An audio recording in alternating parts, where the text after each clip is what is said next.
தலைவர் எழுச்சி தமிழர் அவர்களுக்கு பாதுகாப்பாக இருந்தவர் அண்ணன் நீலக்குடி சாத்தை பார்க்கிறார் என்பது நன்றியோடு அவர் வழியை பயணிக்கக்கூடிய ஒருவன் என்பதை நன்றியோடு தெரிவிக்க விரும்புகிறேன். நான் அவரோடு அதிகம் நெருங்கி பழகவில்லை.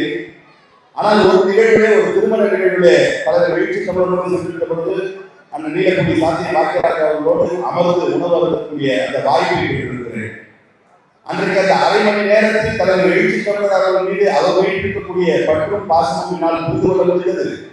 தலைவர் எழுச்சி தமிழர் அவர்கள் அந்த நீலக்குடி சாத்திய பாக்கியராஜ் அவர்கள் மீது வைத்திருந்த மிகப்பெரிய அளப்பெரிய மதிப்பும் மரியாதையும் என்ன என்பதை என்னால் புரிந்து கொள்ள முடியும்.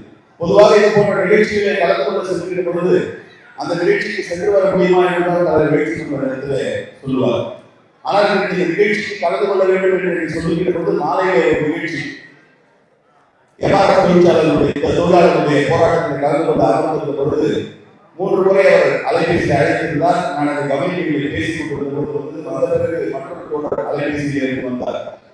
அப்பொழுது இந்த நிகழ்ச்சிக்கு செல்ல வேண்டும் என்பதை சொல்லுகின்ற பொழுது இந்த நிகழ்ச்சி எவ்வளவு முக்கியமான நிகழ்ச்சி, அல்லது அவருடைய நெஞ்சுக்கு நெருக்கமானவர் அண்ணன் நீலக்குடி சாத்தை பார்க்கிறார் என்பதை சொல்லிவிட்டு நிச்சயம் அங்கே சென்று அவரோடு நமக்கு இருந்த உறவு அல்லது அவரோடு நமக்கு இருந்த நட்பு, அவரோடு நமக்கு இருந்த தொடர்பு என்பது அளப்பரியது என்பதை பதிவு செய்து விட்டுவார்கள். அவை எல்லாருக்குமே கூட இன்றைக்கு அண்ணன் சாத்தை பார்க்கிறார் அவருடைய வழியை பயணிக்கக்கூடிய தோழர்களை வழிநடத்தக்கூடிய மகத்தான பொறுப்பை வழக்கறிஞர் ஆசை தம்பி ஏற்றிருக்கிறார்.